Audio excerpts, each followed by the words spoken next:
Good afternoon, everyone. Welcome back to one more session of the Faculty Insight series. We are delighted to have with us from UK, Professor Mervyn King. As you know, Mervyn King is a former governor of the Bank of England. In fact, he was the governor during the global financial crisis of 2007-2008. And he has then been associated with Stern as our own professor. So welcome, Mervyn. We are all delighted to have you with us today. Well, I'm very pleased to be with you. And the strange thing about this situation is that I actually have more contact now with Stern when I'm in England than I did when things were normal. But the advent of Zoom is a great boom as far as I'm concerned. Yes, and I very much hope that becomes one of the many changed habits of our communication styles. I'm sure it will. Mervyn, since we touched upon the global financial crisis, why don't I use that for the kickoff question? In some ways, there are parts of what has happened and is likely to happen that is similar to the global financial crisis, but in many ways, the pandemic and its economic fallout also seem strikingly different. What do you think are the important similarities and the salient differences between the global financial crisis and the current situation in terms of how we should be thinking about them from an economic standpoint as well as from the standpoint of policy responses? So I think there's one big similarity, but also many important differences. The similarity, in a way, is that we knew that there were things called banking crises, and we knew there were things called pandemics. But that knowledge did not enable us to predict when or where a crisis would occur, or indeed the nature of it. So there were many discussions internationally about the unsustainability of the position before 2007, but no one could easily identify precisely where you might find a banking crisis or when it would occur. And I think that the conclusion from that is that instead of pretending that we can attach probabilities to these possible outcomes, instead we should focus on the fact that since it is at some point possible or likely that these could occur, that we focus on the resilience and robustness of the system. We didn't improve the resilience of the banking system in the run-up to 2007-8. In fact, we went the other way. We ran down the resilience of the system. And it seems clear that although before the COVID-19 crisis, governments put in place bureaucratic machinery to cope with the pandemic, they were less well prepared in terms of what you had to do on the ground. I think the differences are So that's one big similarity, I think, in approaching it. The big differences, I think, are that in the financial crisis, it was centered around central banks. And that made it so much easier to have international cooperation. There was very close coordination and cooperation. Right back to August 2007, there were phone calls among the G7 and G10 central bank governors. That happened all the way through. I talked a lot to Ben Bernanke. We organized together the coordinated interest rate cut. We talked a lot about the recapitalization of the banking system. There was a great deal of international cooperation and harmonization in our approaches. That clearly has not been true with dealing with this epidemic. And that's because I think that the government people responsible don't naturally have the same degree of instinctive cooperation as central banks do. And that you've seen very different responses. Now, some of those responses can be explained, but my guess is that it'll be 3 or 4 years before we're able to look back and understand exactly why China handled it the way it did, what led South Korea to handle the crisis in the way that it did, why Europe was different, why the US was different again, and why countries like New Zealand have adopted a very different strategy in which they have simply said, well, the disease arrived in New Zealand later than most other countries, so we've been able to learn something about it before we had to take a decision. They then closed completely their international borders, and they are able to use a suppression strategy to reduce the number of cases to such a low level that they can now start to relax the lockdown and rely just on a test and trace strategy, but while making it absolutely clear to their population that their borders will be closed indefinitely for a long while, in the words of the New Zealand Prime Minister yesterday. So in Europe, it's not practical to do that. The disease has taken hold in Europe. There's no way that it's going to be easy to rely completely on closed borders. So I think governments have had some big differences. And there have also been differences, not just in policy, but in competence. So the logistic issues are fundamentally important here, partly to get out the loan programs or the grants to businesses that might otherwise fail, partly to get out enough personal protective equipment to people on the front line in health services, and partly to expand the testing programs. And different countries have shown different degrees of competence in these areas, even if there were similarities in the high-level policy decisions. And that's a lesson as well. I think both the US and the UK will look back on this episode and say, you know, we were the two countries that on paper should have been the best prepared. We had special legislation, we had special committee structures in government, there were papers to bring out of the filing cabinet when this happened. But what neither country was as successful at doing as many countries in Asia and some in Europe was actually ensuring that what was supposed to happen on paper did happen on the ground. And I think that would be a big lesson for the future.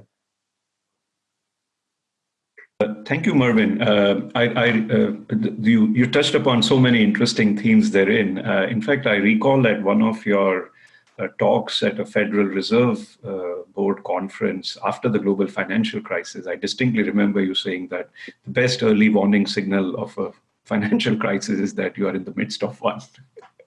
Yes. And it's sort of almost impossible to predict what's going to be the specific shock. And, you know, that's gradually paved way for a resilience or a stress test approach in many ways to all these issues. And I think that the medical people and the scientific people had the enormous problem that in most epidemics, it starts very slowly, but you have very few cases. And you can't be entirely sure how serious it is until it starts to accelerate, and then it accelerates extremely quickly. Yeah, and let me just touch upon that a little bit, Mervyn, which is that I think you mentioned this point that at the beginning of the curve, it's sort of very hard to know which way is it going.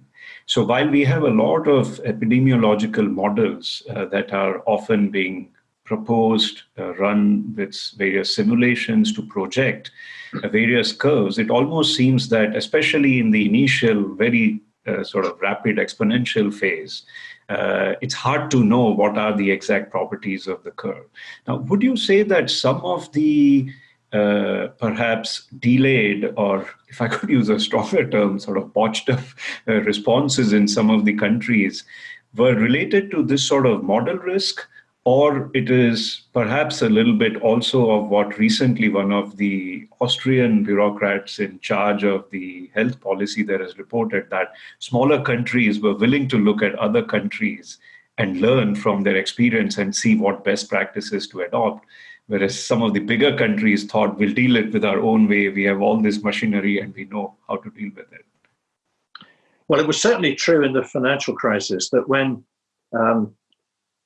it hit the UK, the absence of any bank resolution mechanism turned out to be very serious. And this was something which had been pointed out before. And I looked at all the G7 countries, and each G7 country introduced a resolution mechanism for its banking system only after it had experienced its own banking crisis. Not one learnt from other countries. I think it was less true here. I think the scientists were very willing to cooperate with each other and to try and learn from each other. But of course, once the epidemic became serious, everyone is working all hours of the day and night. There isn't time to have relaxed conversations with your counterparts abroad to find out what's going on. Though people did look at the reported data. But I think, interestingly, one of the problems that we've seen in Europe is often not so much the difficulty of constructing a model as politicians wanting to hand responsibility over to the modelers and say, we're just doing what the science tells us we must do. And science doesn't tell us what we must do. There are two big problems that we've seen in this. One is that the parameters that drive the shape of the curve of the number of infections are just not known. We didn't know enough about the virus. We couldn't until much nearer the time. So the lack of knowledge, I think, has been potentially problematic. And the second thing is that the decisions about the strategy for the government to follow have to be taken in the light not just of knowledge about the epidemic itself, but about the indirect consequences of the measures taken to combat it. And we have seen in the UK some extraordinary developments. For the National Health Service, which is often alleged to be overstretched with long waiting times for operations, 40% of the beds in the National Health Service are now empty because the other operations have not been taking place. Doctors dealing with cancer are extremely worried that the number of referrals for cancer treatments fallen by 70%.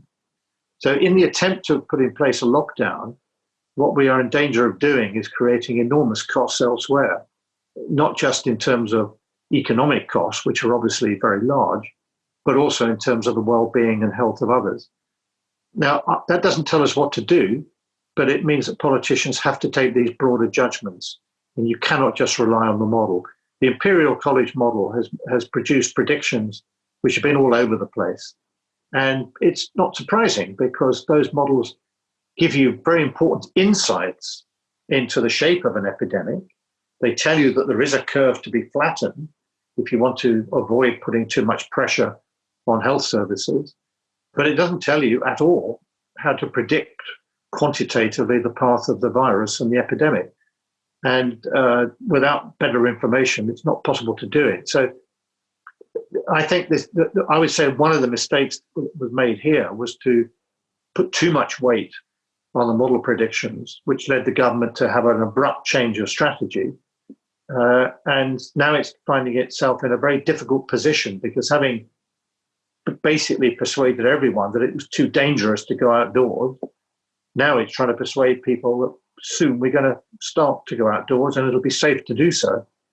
But it's running up against deep resistance from trade unions and others who simply don't want to take a risk. And many of their members are having most of their salaries compensated by grants from the government. So I think getting out of this is going to be really quite difficult. Thank you, Mervyn. On that front, on many different policies that the US, UK, and Europe have adopted, there have been, of course, similarities. There is clearly a notion of wanting to support the livelihoods and the small businesses and the enterprises in one way or the other. And yet there are important differences. So in the United States, for example, the reliance has been on either giving loans, the Paycheck Protection Program via the banks, approved by a small business administration with possible forgiveness. And of course, there are direct transfers that are being made depending on the income in the household. And on top of that, there is some unemployment insurance. But I think the flavor of the United States program is that we will let companies decide what they want to do with respect to their payroll, bankruptcy filings, et cetera, and we'll try to contain the damage that arises from loss of jobs and so on. In contrast, the policies in the UK and the Europe seem a little bit more directly targeted in terms of tying the aid to the payroll costs and trying to keep the jobs on within the businesses and the enterprises. What do you see the pros and the cons of these, as well as any other interesting contrasts you want to highlight between the US, the UK, and the European responses? So I think at the high level, the first response was to get cash in the hands of businesses, large and small, and self-employed people, in order to prevent them from literally running out of money and going bankrupt. Because if we allow this crisis to reduce the productive capacity of the economy, then we'll be in serious trouble when we start to recover and come out of the lockdown. The second component was, and that first one, to get cash in the hands of businesses, was primarily to get loans into the hands of businesses. But the second one is to make sure that many of those loans are turned into grants. And the reason for doing that is that the government has decided, rightly or wrongly, that to combat the virus, it needs to have a shutdown of the economy, and it's basically suspended the market economy. If that's the case, it doesn't make sense to allow the normal process of deciding which businesses go bust and which prosper to continue. And the government, I think, has a responsibility to make transfers, and this is not a real economic cost in terms of resources. This is just a transfer to those businesses which have lost all takings as a result of a government fiat. And so I think in Europe, the view has been that the government should act as a purchaser of last resort, not literally in terms of going to cinemas, going to bars, but eating the food in restaurants, but actually compensating businesses for lost takings.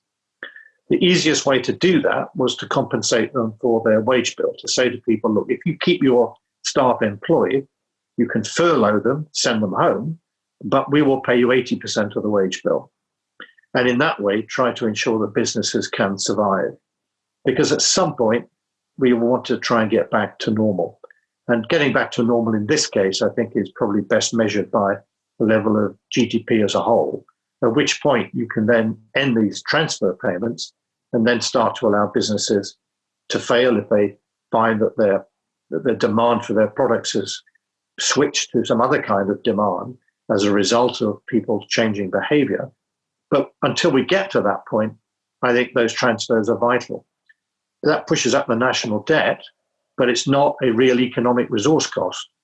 The real economic resource cost is the consequence of a shutdown that is telling people they can't go to work and produce, they can't spend. That's the real economic cost. So I think we've been quite shocked in Europe by the very rapid increase in unemployment in the United States. This is likely to have consequences. We know from studies of unemployment that as that persists, that has persistent consequences for the well-being and welfare of those who are made unemployed. And we're trying very hard to avoid that. And this downturn is totally different from a business cycle downturn or from the Great Depression. This downturn in economic output is as a result of a direct government decision to tell people they cannot work, they cannot produce. And that should color, I think, the sort of interventions that are appropriate. So ironically, if ever there was a situation when the government could afford to be generous, it's this one. And yet we still see people worrying about the costs of paying out money to businesses that maybe don't really deserve it. These are all transfer payments. We can afford to overdo it in a bit in order to try to get to a situation when we can release the shutdown, get people back to work, and then switch off this tap of transfer payments. In terms of specific measures, as I said, the employment approach is the one that's common across Europe. I think it's worked well. It's easier to administer in many ways. The one measure that I'm surprised that governments haven't taken is that in their loan programs, they've typically tried to rely on going via the banking system. And that has not been straightforward, either because the loans were not 100% guaranteed by the government. And we had a small business program which had that characteristic. So the banks were pretty reluctant to lend a lot of money through the program. That's now been changed. Now we have a small business loan program with 100% government guarantee, a simpler one-page online form to fill in. And that should help. The difficulty of going through the banking system, of course, is that banks, despite their protestations at the outset that they should be allowed to pay dividends, they weren't allowed to do so in Europe. And that was a good thing because the size of the losses that will mount up from this downturn to bank balance sheets are going to be very large. And banks will be glad of every bit of equity capital they've got in order to absorb those losses. But as a result of that, knowing that they will face losses, this is not a situation in which banks have the psychology to rush out and lend to people. We want them in this instance to act as agents for the government, not to act as banks in their own right. And that's proved difficult to organize, partly because I think lack of political willingness to be tough enough to tell the banks that for the time being, they're agents of the government. The other route that the government could have taken was simply to use the tax system to reverse the payments of tax that had been paid last year. If the idea was to get cash out to people very quickly, then many governments postponed the payment in Europe of value-added tax, in some countries of income tax payments. But they could have gone further and simply said, not only will we defer future payments of tax, but we are going to refund to you payments of tax that you made last year. And that would be easy to handle logistically because the Internal Revenue Service, the tax authorities know the bank account from which the payment was made last year. They can just reverse the payment. I think that would have been something worth trying as a means of offsetting some of the problems, particularly for smaller businesses, which just don't have the machinery to be able easily to contact banks and apply for a loan. And indeed, one of the practical problems we saw in the UK was that bank branches were shut as part of the lockdown, so that small businesses went to a bank to try to ask for a loan, couldn't get in, and the telephone lines were completely jammed. They just weren't, the banks couldn't easily increase the number of telephone operators to receive calls and deal with bank applications. Small businesses wanted to go to their branch. I thought there was a case for keeping bank branches open, just as we kept supermarket and food shops open.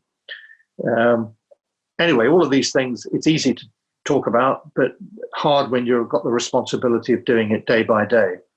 I think we're making progress in these areas, but there have been some interesting differences between countries. Thank you, Mervyn. So you referred to banks being an important part of the relief/support measures in order to keep the productive capacity of the economy in place. And of course, the central banks are also being seen as a really important tool in the response to the crisis. In many cases, almost all cases being deployed as quasi-fiscal agents, either implicitly or explicitly. Do you see this expanded remit of the central bank as a necessary evil given the situation we are in, or as a slippery slope? Because, this is always something that emerging markets, for example, have always worried about. And if it is a necessary evil, are there safeguards that you think we need to put in place to normalize the operations in the post-pandemic era? So I think it's definitely a slippery slope, and it's not obvious that central banks are the main vehicle for dealing with this epidemic. Obviously, central banks jumped in. They're used to making decisions quickly. They can expand the money supply very quickly through QE, but expanding the money supply is not the most important response to what is going on in the epidemic. It's protecting businesses, real businesses, from failure. And I think this is the responsibility primarily of government. Now, there are situations in which central banks could be the agent of the government. But I think the risk is that if central banks take actions to purchase assets issued by the private sector or by a level of government below the federal level, then they are taking decisions which, as you describe, are quasi-fiscal. They are decisions which normally we think of as being decisions that should be taken by the government. There is no reason why the government couldn't create a panel or a committee of the government to take those decisions, and the central bank could then implement those decisions by operating in the relevant financial markets as the government agent. And that would not be going beyond the central bank's remit. I think the risk is that where the central bank is taking the decisions themselves, that's when people will start to say, both now and later on, the central bank really went a bit beyond its normal mandate. These were political decisions. And since they were political decisions and since they were necessary decisions, government needs to have a bigger say in what central banks do. And you start to see the independence of central banks beginning to be eroded. And that can happen in many ways. It can happen through a change in the mandate of the central bank. It can be the government deliberately implementing fiscal dominance, or it can just be the central government decides to, in future, appoint people in the central bank who will do its bidding. And as soon as the central bank moves away from its central task of maintaining price stability, which includes expanding the money supply by QE, provided the asset purchases are liabilities of the central government, as soon as the central bank moves away from that, it's putting its independence at some risk. And I think that's not something that central banks should do lightly. And it's not difficult to come up with suggested mechanisms by which central bank can say to government, look, this is a decision for government. We can implement that decision for you, but this is our suggested machinery, so it's quite clear that you are taking the decision and will be accountable for it. Of course, in my experience, politicians are only too keen to get central banks to do things for which ex post the government can say, well, we didn't take this decision. You must hold the central bank accountable for this. But the central bank should not let the government off the hook. These are fiscal decisions to be taken by governments, even though central banks can help sometimes in implementing it. Although in this crisis, it seems to me that the natural response of central banks at the aggregate level isn't terribly significant at this stage. It may be down the road when we're trying to get a recovery, but central banks do not have clients comprising thousands or millions of small businesses or bigger businesses. They deal with financial institutions. It's the banking system that deals with their individual clients. And it's either you go through the banking system or you go through a government program, whether it's a tax authority or some other program. So I think central banks should be cautious here and not feel that they are under pressure to jump in and do something big just for the sake of it. Thank you, Mervyn. That brings me to a related question, which is clearly large fiscal packages are being announced, especially in the developed economies, with the debt to GDP ratios in many cases now. In some cases, it was already over 100%, and it's sort of ballooning out even further as another 10, 15% of GDP gets added as fiscal deficits. Clearly, we're going to be looking at extraordinarily high levels of public indebtedness as we come out of the pandemic. How do you see these debts being financed in future? Do you think we are likely to go down the path that has often been adopted in emerging markets, which is one of financial repression in one way or the other, either through taxation policy or financial sector regulation, ensuring that enough savings are getting channeled into the public bonds? Typically, that tends to be associated with sort of deflationary pressures and, at least to an extent, also sort of low growth. Or do you think that we might just choose the path of monetization along the lines of, using the central bank in order to help roll over the costs of debt, in which case we might see a gradual buildup, perhaps in inflationary risks down the line? What do you think is how is this likely to play out in the coming future? So I think I'd start by saying that I'm much more concerned by the real resource cost of this crisis, which is the lost output and the impact on welfare and health of people affected by the shutdown, than I am by the question of how we finance this in the longer run. There will be a big jump in the ratio of national debt to national income. That's why a sensible debt strategy has always been that we know that events come along from time to time which require such a response. So in normal times, we would like the ratio of national debt to national income to be on a gently declining path so that it can jump up again when we get one of these episodes. After the Second World War, the ratio of national debt to GDP in Britain was 250%, way above anything that Reinhard Rogoff would tell us was sustainable. And I don't think there is an arbitrary limit. It depends on the circumstances in which the rate of debt goes up. I think a perfectly reasonable strategy would be to make whatever transfer payments you have to make now to stop businesses going bust, then to withdraw them, then to see where you are, then to start on this path of a gently declining national debt to national GDP ratio. There's no reason why, if you spread that over a long period, that requires a large increase in tax payments. So I think all of this is manageable and should be managed in that way. I think central banks can help in the short term. I think the scale of debt issuance that's going to come means that it's sensible to spread that out over, say, a 12-month period. So rather than just the government have to issue vast amounts of debt in 1 month, spread it out, and the central bank can help that process by essentially, if you like, short-term monetization. I don't think that has any great risk. And I think in current circumstances, central banks, they've engaged in QE to a significant extent. There won't be any shortage of government debt at the federal level to buy in order to carry on doing more QE. And as long as central banks are making the decision about how much to do, and as long as they feel that it's not putting at risk their inflation objective, then I can't see why some, quote, monetization, end quote, couldn't take place. But I think monetization is where, the amount is really where the government decides how much money gets printed in order to finance their expenditure, and in so doing risks the future path of inflation. As long as central banks remain independent and do strive to meet their target of low and steady inflation, then it seems to me there isn't anything particularly serious to worry about. So at this stage, I wouldn't panic about the cost of the transfers.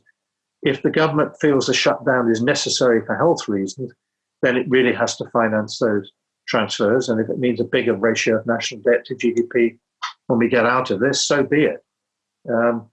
But the real issue we should focus on, I think, is a different one, which is the resource cost of the shutdown. Thank you, Mervyn. Let me turn to some questions from the participants now. We have two questions on stress points or vulnerabilities for Europe. One is from Philip Wolfers, one of our MBA candidates. He's asked a question of what the pandemic might cause in terms of further divisions within the European Union, given the current debate over corona bonds, and divergent strategies with respect to virus containment, different initial starting points, and perhaps also very different debt to GDP ratios, as we just discussed. Well, it's a very important question and a very topical one, since this very morning, the German Constitutional Court has issued a ruling saying that the ECB has 3 months to come up with a good explanation as to why its current actions are not contrary to the European Treaty and constitute monetary financing. And this is not even a judgment about the special pandemic facility that the ECB announced, but from its previous QE actions. I think this is bringing the structure of the monetary union into full focus. And there are two different viewpoints, and you can understand both of them, but they're not compatible. One is what I'll call the Italian viewpoint. They joined the monetary union 21 years ago. National income is no higher today than it was then. I mean, zero growth over 21 years, a disastrous outcome because of the consequences of joining for them what was a fixed exchange rate regime in which they lost competitiveness and they're not allowed to expand their own debt in order to cope and provide fiscal stimulus. They've been hit very badly by the virus. What's been the attitude of their partners in Europe? Well, some money handed over to them, but not a lot, and no sense in which the monetary union is a single area. And quite explicit statements initially by the ECB, where they backtracked on it, that the aim of the ECB is not to equilibrate bond yields across Europe. And obviously, President Macron has gone to great lengths publicly to say this is the moment of reckoning. We have to have a fiscal union. And if we don't have a fiscal union, we can't pretend that it'll be easy to keep the monetary union together. That's a coherent viewpoint, saying that the monetary union must evolve into a fiscal union, and sooner rather than later, preferably now, in his view. The contrary view shared by the German Constitutional Court is that the monetary union was a great experiment. And the nature of that experiment was that it would be the first monetary union explicitly not to go to a fiscal union. There was a no bailout clause in the European Treaty, which has basically been ignored in practice over the last 10 years, but it's still there. There was a Stability and Growth Pact. And there was a promise given by German politicians to their taxpayers and embodied in the treaty, which the German Constitutional Court has to uphold, that this would not be a fiscal union. That's a very understandable point of view. German taxpayers were told they wouldn't end up paying for the excessive debt levels in Southern Europe, and now they're being told that they must. And they must ensure that spreads between government bond yields must be compressed. I can't see any easy way out of this dilemma. You either go to a fiscal union or you accept that perhaps there was a serious mistake and that the vision of monetary union that they embarked on was never going to be easy. Either they have to go back to it and allow Italy to default on some of its debt. But these two visions of monetary union, both of which have very good economic and legal antecedents, are totally incompatible with each other. And they have been from the very beginning, which is why so many economists have pointed out the fragility of the monetary union. The architecture of the monetary union has not been completed, in the phrase that's so often used. But there wasn't any architecture left to complete if you looked at the original European treaty. So I do not know how this will be resolved. The approach that's been adopted ever since the monetary union began was to kick the can down the road and try and find a fudge to deal with an immediate crisis, so a little bit of money paid here and there, but not such as to violate the treaty or to change the nature of the monetary union. But of course, that merely leaves financial markets in a state of uncertainty as to what would happen if there were another sovereign debt crisis. So I don't think it's easy to predict what will happen. But what we're seeing is more and more signs now that the system is coming under serious strain, and that the words that Mario Draghi used back in 2012 will do whatever it takes within our mandate of the three little words that people forget that he said at the end. It's not within the mandate of the ECB to create a fiscal union, even though politicians are pushing them, from some countries at least, to do just that. I think this is a very difficult situation, and I'm not going to make any prediction as to how it will be resolved. It may simply lead us to further crises, out of which will come some sort of resolution. But if they end up trying to turn it into a fiscal union, I think what you can see is that that was not the end of the story, because there will be a very strong political reaction against that in Northern Europe, which would lead to political parties that may seem minority parties now perhaps becoming majority parties in order to reinstate the European treaty, which they believe they're governed by. Thank you, Mervyn. Indeed, the fragility of some of the sovereigns, especially in the periphery around the European debt crisis, sovereign debt crisis in 11-12, was a very big stress point for the banking sector. In fact, even for some banks in the core countries. There's another stress point that's been raised by Pedro Martinez, our MBA student from 2006. His question is, how vulnerable is the banking system in Europe, given the risk that you mentioned of business bankruptcies and individual job losses? And do you see that as a first-order concern, or do you see the future of Europe as a first-order concern for banking sector vulnerability? Well, there's no doubt the future of the monetary union is a first-order concern. I think it's closely linked to the banking system. Maybe it's a 1.5 order concern.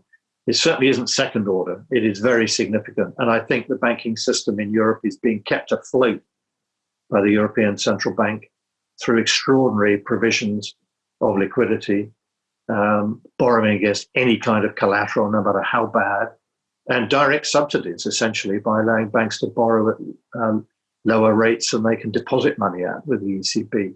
So I'd say that the European banking system is certainly in a very difficult position.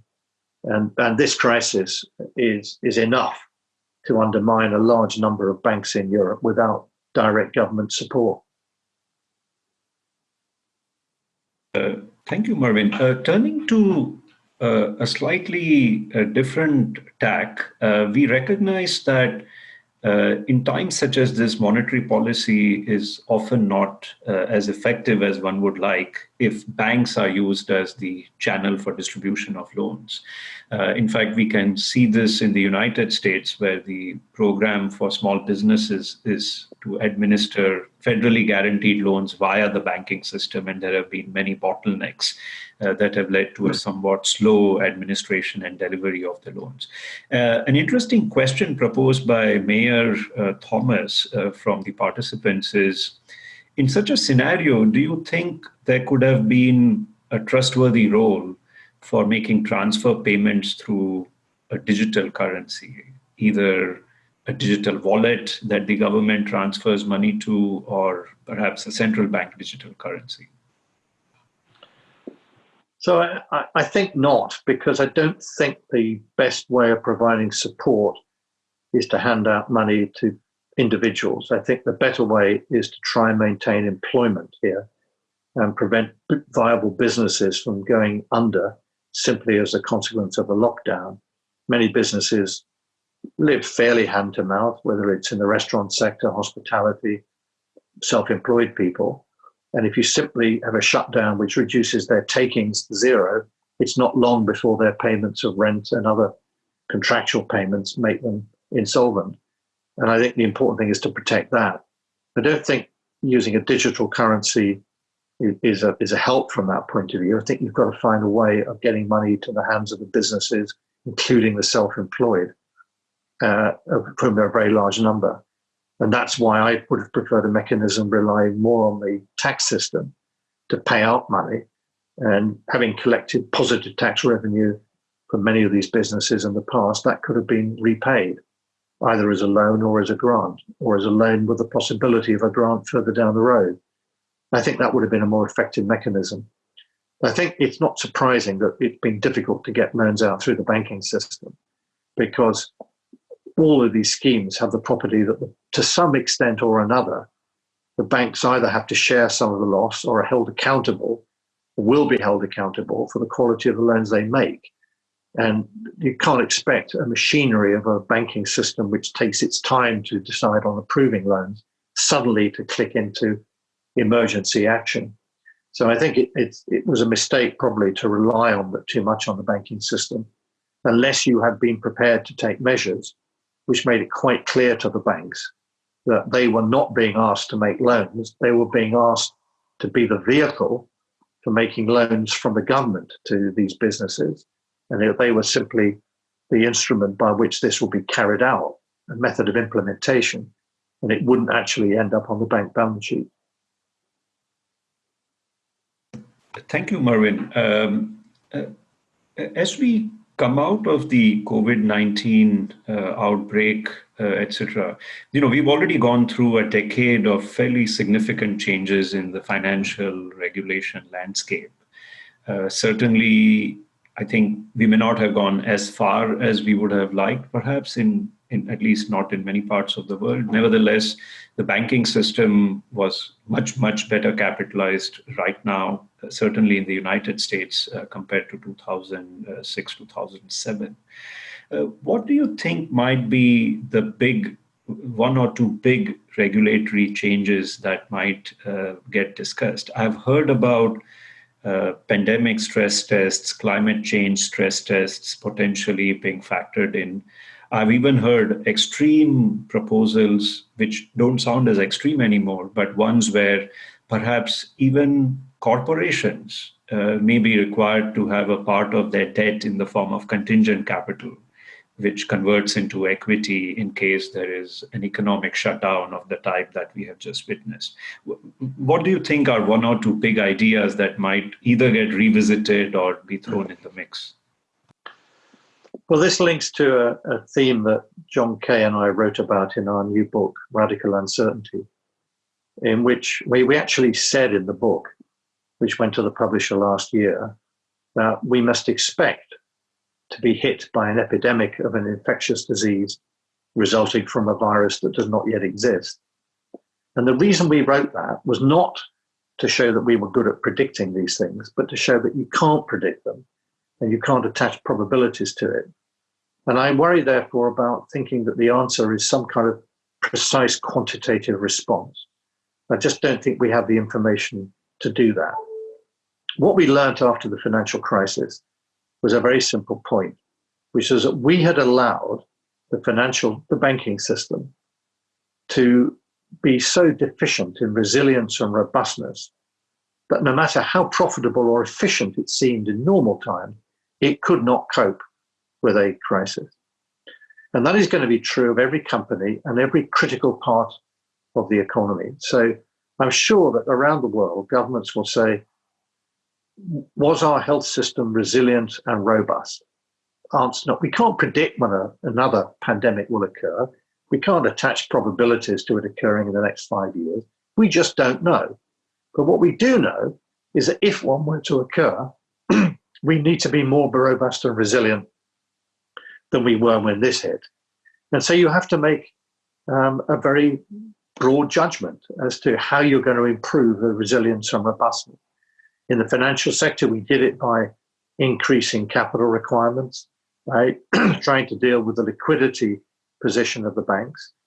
In the health system, it will be to have better organized systems for increasing quickly the number of intensive care beds, for bringing people back into the health system full time who maybe had gone part-time or had left the system in recent years, and for stockpiling the appropriate degree of protective equipment, recognizing that if there's a pandemic, every part of the world's going to be affected. You can't just go to another country to get supplies to bring in. Everyone will be in the same boat. And my guess is that companies too will say to themselves, we try to make ourselves as efficient as possible. We had just-in-time supply chains that were cheaper and more cost-effective than our previous supply chains, but they were not resilient when push came to shove. So we need backup sources of supply. And I think people will realize that it's worth sacrificing some profitability to invest in resilience and robustness. But to do that in a way that doesn't pretend that you can come up with some precise quantitative estimate of what you should be doing, because we do not have the information available to work out what the probabilities are of these various events occurring. On climate change, I'll make one last point, then I'll stop. But much of the literature on climate change has been based on the idea that do a cost-benefit analysis. Here is a large risk. How much of our GDP today is it worth investing in order to cope with the damage that may occur down the road? What we've learned from this, and it's a much more general point than just a pandemic, is that there are several different ways, maybe many different ways, in which the world can come to a sticky end. And you can't answer the question how much you should invest to combat any one of these without taking a view about all of them at the same time. I mean, if you take one example, let's suppose you came up with 10 ways in which the world might come to an end, of which climate change is one. And you then say, well, just doing a cost benefit on climate change tells you we should invest 5% of today's GDP in order to combat climate change. But the answer could be 5% for each of these 10. But it doesn't follow that you should therefore invest 50% of GDP today to combat all these risks. You've got to look at all the risks together. And I think, what will happen as a result of this episode, I hope, are two things. One is that people will take seriously the need to make our economy and our world more resilient and robust against risks like climate change. But secondly, to recognize that climate change is not the only problem that we should be concerned about. And therefore, we ought to look at these potentially catastrophic risks in one basket and work out what we have to do to make ourselves resilient against them.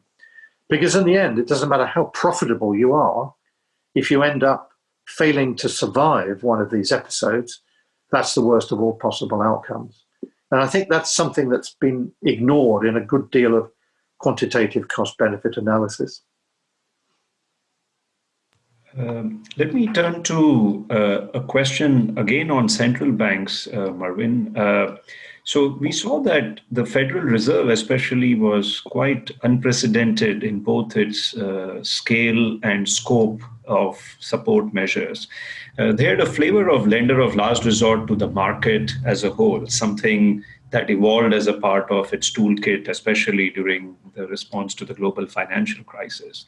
Many, however, did not anticipate that the support for the junk bond market would actually come in as quickly as it did. And it has raised these difficult questions about were these the firms that actually had already thrown caution to the wind during the 12 to 18 months or maybe even longer before, taken on large amounts of debt while simultaneously making leverage payouts, etc. And then, the sort of natural question of moral hazard has kicked in, which is, are we really doing this for an illiquid market, or are we really doing this for firms that are likely to end up, I don't know, walking wounded or living dead, whatever is the right zombie phrase. Where would you think we need to draw the line, or where do you think what's the right framework to think about this moral hazard? Is it relevant in the present context, and if yes, how should we approach it? Well, as I said before, I don't think the right response is for central banks to rush in and buy assets other than central government debt issuance. That's what they should be doing in order to create liquidity and money in the economy. I don't see a role for central banks in supporting particular markets, unless there's some particular problem in which temporarily a market has frozen and there is some technical reason why over a very short period a central bank intervention can help to make the market as liquid as it was before. Then I think central banks should stay out of it. And I was very struck that in the financial crisis, whenever there was an intervention into, say, the commercial paper market, you only had to do a very small amount to restore the spreads, bid-ask spread, back to a more normal level. I fear this is the sort of crisis where the central bank doesn't have a central role. And the idea of having a monetary and fiscal stimulus at this juncture, when the government with one hand is trying to shut down the economy, it doesn't make sense for the other hand to try and stimulate a monetary and fiscal stimulus. That will come, if necessary, down the road. It may be necessary. I think central banks took action to demonstrate that they were there, they were trying to help, but I don't think there's a lot they can do. The measures that are needed to be taken are ones for government. So I think central banks ought to be content in this crisis with more of a back seat. And I think that's what you've seen in recent days. The idea that making further cuts in interest rates is relevant to dealing with our current situation strikes me as completely strange, weird almost. The difficulty we're going to have now is how we can find a way out of the shutdown. We don't know enough about the virus to be confident as to what will happen.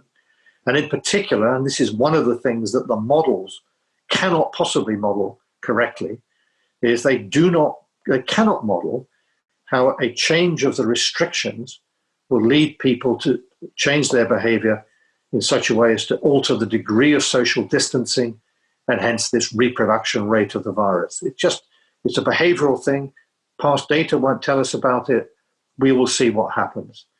And so I think we're in a trial and error mode now in which the governments around the world will be lifting restrictions, see if it doesn't lead to a sharp increase in infections, and then carry on relaxing a bit more. If things turn out to be bad, they'll reimpose the restrictions. It's going to be trial and error. But I think central banks should not really start to intervene in many of these markets. The point that comes out of this, of course, goes back to the previous question you posed, which is debt finance does not aid the resilience and robustness of an economy or financial system. And too much debt leaves you in a more vulnerable position. And I think somehow one of the consequences of this COVID-19 episode, I think, will be that we run the risk of seeing very significant defaults or rescheduling of debt down the road. as a means of getting to a more robust position with less debt in the world economy. Thank you, Mervyn. We probably have time for just one last question. Let me ask you some, it's our last week of the semester here. Students are busy with their reading periods and exams. And of course, there's a lot of uncertainty over how the fall semester is going to look like. Will students come in? Will we be able to start classes in person? There's a very heavy enrollment for summer classes, unfortunately, because of the cancellations of several internships and job offers not leading to actual work for many of the students. But I think it does, the switch from in-person to digital teaching over the last 2 months, it has raised questions in minds of many people about the future of higher education provision. And how do you see this changing in near future, especially say for your university like NYU, which on the one hand had adopted a very global network approach, and at the same time, it's the physical presence of students in one of the most vibrant cities of the world, New York, had also been one of its big attractions. Well, I mean, I wish I could be with you in person to debate this and discuss it with everything opening up. I think it's a big challenge, especially for NYU, because, as you say, I think a wider question coming out of this epidemic episode is how attractive big cities like New York and London will turn out to be. We've been in a position in which, if you'd asked me on the 1st of January, where are the two most exciting places in the world to live, I would, without hesitation, have said New York and London. I think that's not going to be the answer that people will give for a while, and possibly a considerable while. It will affect the housing market. It's very striking that one of the consequences of the lockdown in the UK, and I suspect elsewhere, is that the divisions between rich and poor have now become divisions between those who had no choice but to stay in the city and those who've left to go and live in the either suburbs or rural areas where it's easier to self-isolate. So I think the attractions of New York will certainly be diminished. I think it will have an effect on higher education. I think some of the short-run consequences that we must be very worried about are the damage done to the careers of students who will not be able to take exams with grades, won't be able to get as good an educational experience as they deserve to have. I think we should pay a lot of attention to that. Down the road, I mean, I was very impressed by the speed at which NYU switched from teaching in person to remote teaching. I thought that was an extraordinarily rapid transition. And the ability of NYU to support the software, to give guidance to people teaching with it was really remarkable. So I don't think we should shy away from the fact that we may for some while have to carry on doing that. And it still means it's a very good educational experience. But I think we will probably in the longer run move to a system in which we exploit more of this while going back for much of the teaching to be in person, so that students will have the opportunity to come to New York again. And my guess is that it may take a few years, but eventually we will get back to the point when once again people will say, I really want to be in a city like New York or London. But a key part of that, I think, has got to be a public response implemented by governments to demonstrate that robustness and resilience are key features of how critical parts of the economy are managed, either directly by government or indirectly through regulation. And that's true of the banking system. We learnt that lesson in 2008, but it's also true of the health system, where the US in particular needs to put more effort and weight into public health considerations. But it's true of the UK as well. And it's true of electricity supply. It's true of cybersecurity. It's going to be true of other areas where we cannot afford to let these critical systems fail. So I would have thought that in the long run, the outlook for someone studying an MBA or in a business school ought to be bright, because there is a new course to be taught here at NYU on robustness and resilience of companies. That's going to be critically important in the future. How to think about robustness and resilience considerations and implement it in practice. So that's one suggestion for a new course. Thank you, Mervyn. I think it's a great idea. We have a few courses getting lined up in fall, many of which have flavors along these lines. As you said, companies are likely to evolve their models going forward on their own to an extent, but perhaps also be required to do it through government regulations and the like. It's been terrific to have you with us, Mervyn. We've covered truly a very rich cross-section of topics from the real economy to the financial sector, banks, central banks, climate change, and to how companies and education might evolve going forward.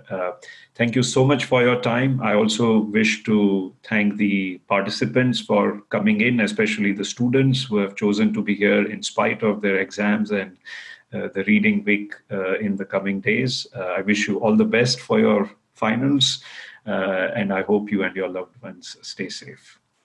Thank you very much, Viral. It's been my pleasure. I'm thinking of you all at NYU every day, and good luck to everyone with their exams. Thank you for inviting me. Thank you, Mervyn. Thank you.